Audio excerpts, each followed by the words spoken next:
막걸리를 팔먹은 소믈리에라고 지금 나와가지고 혹시 뭐 스태프들의 혹시 그 착각이 아니실까 혹시 놀라시지 않을까 해서 일단은 말씀드립니다. 저 소믈리에 맞고요. 사실은 와인에 대한 가치에 대해서 논하려고 이 자리에 나왔는데요. 어떤 게 과연 가치가 있는 와인일까? 어떤 게 좋은 와인일까? 비싼 와인일까? 근데 문제는 그 와인들이 가격이 굉장히 다양하죠. 만원짜리도 있을 테고, 100만원짜리도 있을 테고, 1000만원짜리도 있을 테고, 심지어 경매에서는 1억에 넘게 판매된 와인이 있었습니다. 자, 그럼 그 와인들이 과연 뭐가 들어갔길래 그렇게 비쌀까요? 사실은 포도밖에 없습니다. 이 포도만 가지고 와인을 만들었는데도 불구하고 그 와인들이 다양한 가치와 전 세계 모든 사람들이 열광하는 그런 대표적인 주류로 찾아오게 된 거죠. 아까 거봉을 말씀하셨는데요. 사실 거봉도 좋은 거죠. 근데 거봉이나 캠벨이나 머루나 그런 것들은 일반적으로 식용으로 하거든요. 그리고 까베네 소비뇽이라든지 피노누아라든지 멜롯이라든지 그런 품종들은 바로 와인을 만드는 양조용 품종으로 나눕니다. 근데 우리가 사실은 와인이라고 생각을 하면 굉장히 격식을 차려야 될 것 같고, 와인을 마시려면 정장을 입어야 될 것 같고, 분위기 있게 마셔야 될 것 같고, 그렇지 않나요? 맞아요. 제가 소믈리에로서의 어떻게 보면 강점이 소믈리에답지 않게 생겨서가 아닐까. 편안함. 즉, 와인은 즐겁고 편하게 마셔야 되는데요. 자, 일단 조금 더 볼까요? 두 가지 와인이 있습니다. 왼쪽에 있는 와인은 샤토모토 로칠드라는 와인이고요. 오른쪽에 있는 와인은 무송가데라는 와인입니다. 재밌는 거는 이 두 가지 와인이 같은 와이너리에서 만든 와인이에요. 같은 회사에서 만든. 근데 재밌는 것 또 하나가 왼쪽에 있는 와인은 최소 100만 원이 넘는 가격을 가지고 있는 와인이고요.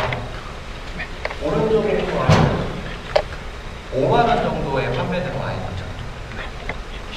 같은 회사에서 만든 와인임에도 불구하고 굉장한 차이가 나고 있죠. 그렇다 그러면 이 맛이 과연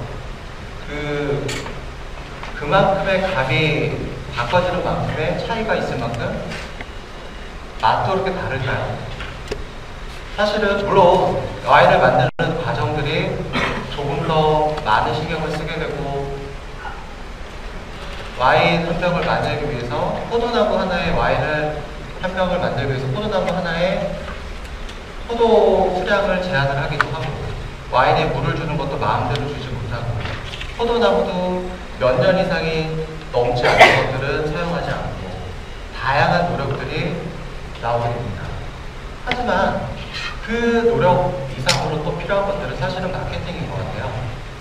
그래서 우리가 명품 가방을 보면은 5만원짜리, 10만원짜리 가방에 비해서 훨씬 많은 가격의 차이가 나고 있죠. 100만원, 뭐 200만원, 뭐 그 이상도 호가하는 가방들이 많은데, 물론 질적인 차이가 어느 정도는 있을 수 있겠죠. 하지만 만약에 뭐 20만원 그 정도 되는 가방과 100만원 하는 명품 가방과 기능적이나 질적으로 과연 그렇게 큰 차이가 있을까요? 물론 당연히 한 땀 한 땀 따가지고 만들어서 가격이 더 비쌀 수도 있겠지만, 사실은 브랜드 네임이고 마케팅적인 요소이기 때문에 더 가격이 올랐다라는 결론이 나오겠죠. 마찬가지로 와인도 다양한 마케팅과 그리고 예전부터 내려왔던 브랜드 네임, 그런 것들 때문에 가격이 상승하고 또는 하락하고 있다. 왼쪽에 있는 와인이 사실 그렇게 큰 가치가 있는, 전 세계적으로 봤을 때는 이 와인을 보여주면 이렇게 훌륭한 와인을 나에게 보여주다니, 아니면 나에게 마실 수 있는 기회를 주다니 하면서 많은 가치를 내비치고 있는데, 문제는 제가 예전에 일을 하고 있는데 어떤 손님이 오셨어요. 손님이 이 비닐봉지에다 와인을 이렇게 한 병 이렇게 들고 오면서 40대 한 중반 정도 되는 아저씨와 20대 중반 정도 되는 아가씨가 아주 왔는데 아버지와 딸은 아니었어요. 더 이상은 손님의 프라이버시기 때문에 전 얘기 못합니다.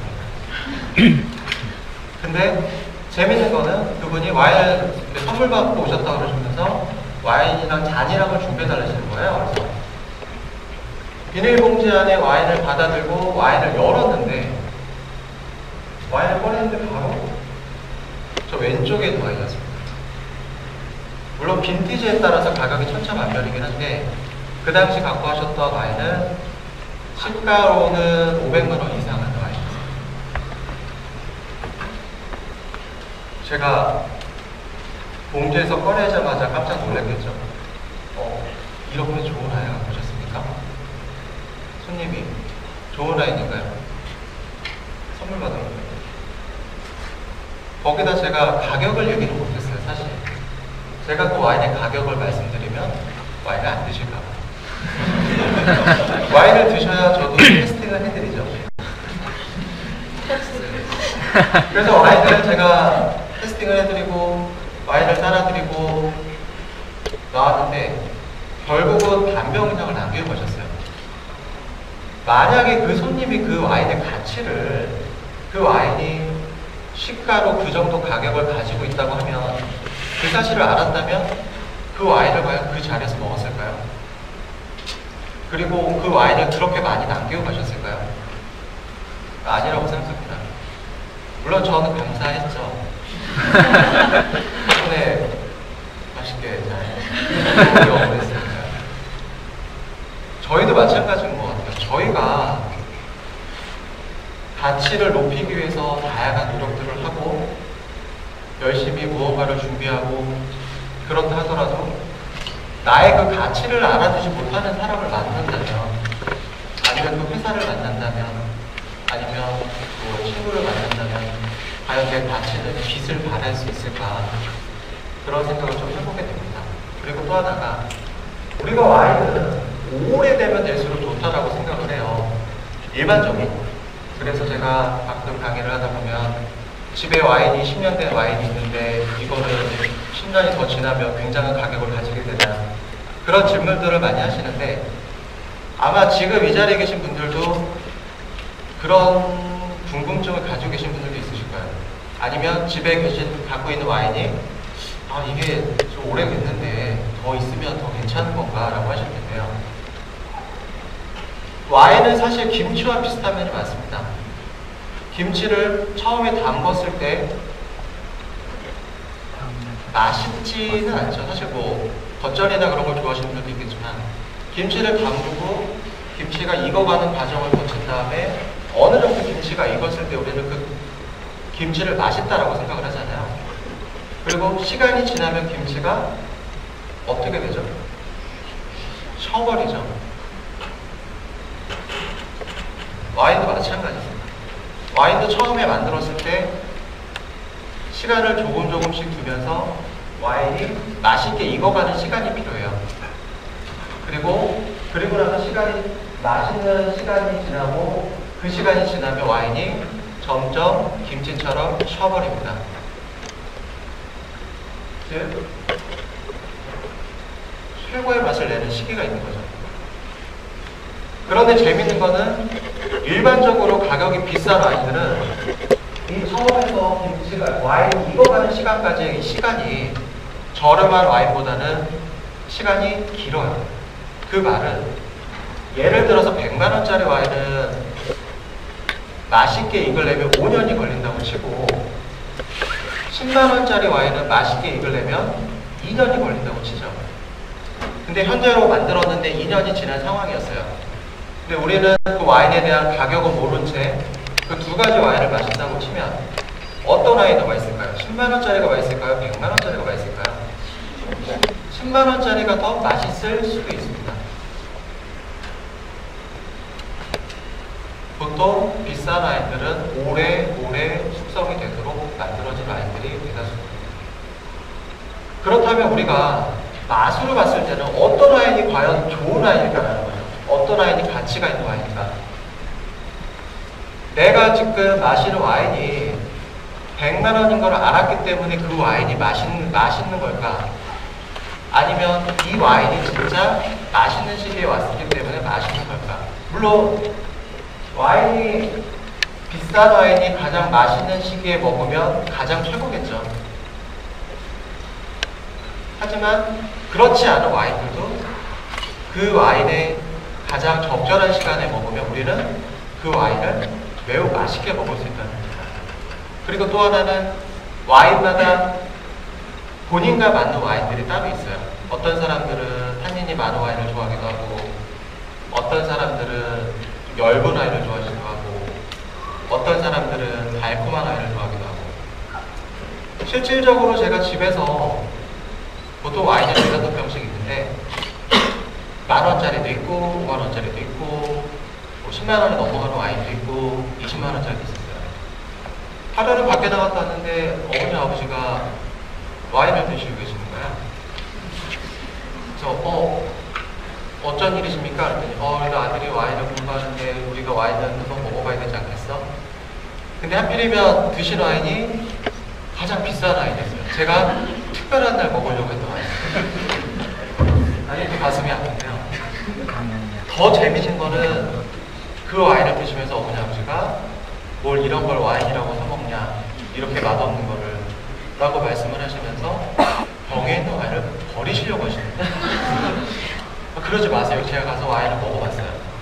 너무 맛있는 거죠. 그리고 나서 며칠이 지나고 어머니 아버지한테 저는 후조만 들었죠. 이게 무슨 맛도 없는 와인. 며칠 있다가 제가 마트에 가서 10,000원짜리 좀 달콤한 와인을 사서 선물을 해드렸습니다. 그제서야 부모님은 이게 와인이다. 왜 진작에 이런 와인을 안 먹고 저런 맛 없는 와인만 갖다 놨냐 그러시는 거예요. 즉 그분들한테는 10,000원짜리 와인이 20-30만 원짜리 와인보다 더 큰 가치로 느껴지는 거겠죠. 사실 제가 와인을 많이 마시면서 소믈리에로 있다 보면 여러 가지 와인을 접하게 되는데 1,000만 원이 넘는 와인도 먹어본 적이 있고 다양한 와인들을 먹었어요. 하지만 제가 가장 맛있게 먹었던 와인은 바닷가에서 친구들과 가서 편의점에서 사 먹은 12,000원짜리 마주하겠습니다. 물론 그 뒤로 더 맛있는 와인이 나올 수도 있겠죠. 하지만 제가 지금 먹었던 모든 와인들 중에서 그 12,000원짜리 와인이 가장 맛있었어요. 그건 편안한 자리에서 친구들과 즐거운 마음에서 즐거운 장소에서 마셨기 때문이 아닌가 싶어요. 그렇기 때문에 현재 여러분이 마시고 있는 와인이 비록 10,000원짜리, 20,000원짜리일지라도 누구와 먹느냐, 그리고 어떤 마음으로 먹느냐, 또 내가 스스로가 여러분이 가치와 의미를 그 와인에게 부여한다면 그 와인은 여러분에게 최고의 와인, 최고의 가치가 있는 와인일 거라고 생각을 하고요. 그리고 우리 소믈리에들도 10,000원짜리 와인을 손님이 드실 때 100만 원짜리 와인을 먹는 것 같은 느낌이 들 수 있도록 와인의 가치를 부여하는 게 바로 소믈리에 역할이라고 생각합니다. 부디 즐거운 와인을 편안한 마음으로 즐거운 사람들과 마실 수 있게 되기를 바라겠습니다. 감사합니다.